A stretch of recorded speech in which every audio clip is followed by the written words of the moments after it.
I want to talk to you today about the mistake that most public presenters make. And it's a mistake that we never talk about. It's amazing because everybody likes to talk about the ums and the so's and the but that's not the main mistake. That's not the mistake that causes an audience to get detached. No, if your primary goal is to engage an audience, if your primary goal is to educate them, or even better, to get them motivated to walk out of the room and change something about their day or their life or their career, then there's something that's far more important when it comes to your public presentation. Now, a lot of people would say, well, you want to make sure that you're not distracting yourself, right? So the verbal tics, that's a big deal. Or maybe you have physical problems, right? I knew a person that would scratch all the time, or one person that even stretched, and it made it awkward, really awkward to watch them. Maybe you talk about the fact that they haven't prepared their material well enough, and so they're constantly reading their notes. All of those things are legitimate issues, but there's one bigger issue that I don't hear talked about a lot, and yet holds in the balance a fundamental component of whether or not you'll be successful. And it's really this simple. When I present in public, I don't have an inner monologue. That's it.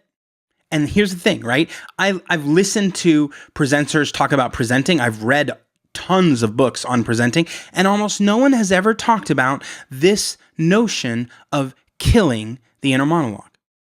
See, I don't know if you have spoken a lot in public, but you probably have been in a place where you're talking, and then while the words are coming out here, and while you're looking at people as you're speaking, there's something else going on over here, whether it's nervousness or anxiety. It's the imposter syndrome that suggests they're going to catch me and figure out I don't know what I'm talking about. Whatever it is, there's two dialogues going on. The verbal articulation of what you want to get across to people, and the internal monologue. And when you have an inner monologue, you get distracted. When you have an inner monologue and you have anxiety, it comes across. And so your body language and the pace at which you use and put out your words, the mistakes you make and how those mistakes offset you because of the inner monologue affects what looks like your confidence on stage. And when that shifts, when you get nervous or when you look and appear like you're nervous, when the message isn't something that you are so completely convinced someone has to hear, that inner monologue takes over in such a way that it starts slowly pulling you back. And as that happens, your audience starts pulling back. It's a natural mirroring reflection. It's a natural dynamic of what happens. They start pulling back because they're like, this just looks awkward. This just they're not comfortable, and now I'm not comfortable. I make tons of mistakes when I speak. When I'm publicly speaking, I may have a verbal tic, or I may miss a cue. I may not tell one of the stories I want to tell.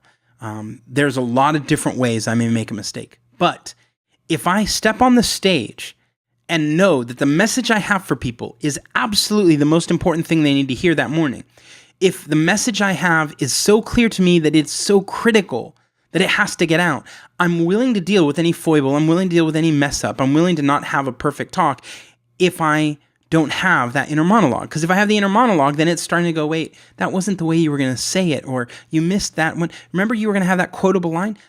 I can't live there. And I don't think you can either. I don't think any of us can afford to have an inner monologue, because rarely is it saying, good job, keep going. Most of the time it's saying, wait, that wasn't right. Oh, weren't you going to do this?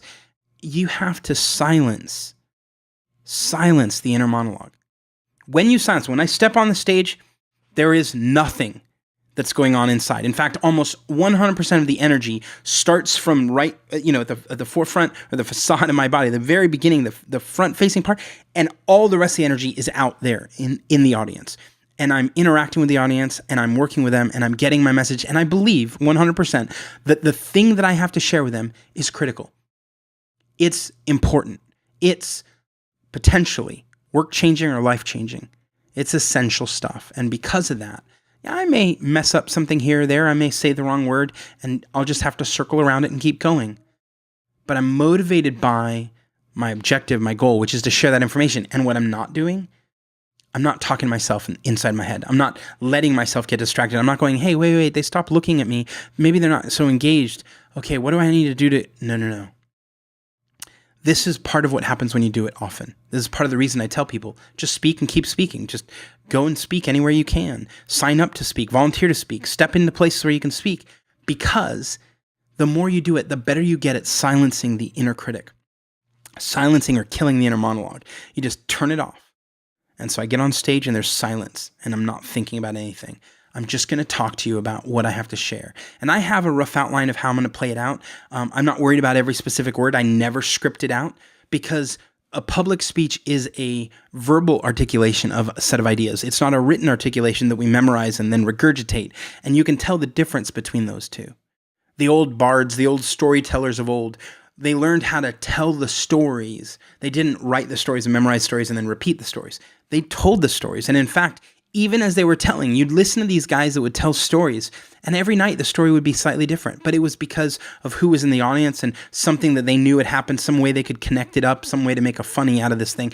But they told the story because it's a verbal thing. And so when you practice verbally, right? Don't practice by writing things down. When you get the opportunity to speak often, right? Get out there and do it. Even if it's a lightning talk, even if it's 10 minutes, just get yourself out there to talk. And the more you do it, the more you'll learn to kill the inner monologue. And if you do that, if you kill the inner monologue, it'll be the most important thing you do to remove all the barriers, all the things that cause you to get insecure, that cause you to get worried, that cause you to get distracted, and that ultimately cause you to get less engaged. And if you're not engaged, trust me when I tell you, your audience won't be engaged. If your anxiety is apparent, you will notice their anxiety. And it's a vicious circle because when you notice that they're anxious, you'll start getting even more anxious. You need to kill that, right? The most important thing that you can do when you get on the stage to give a talk is to kill the inner monologue. Thanks.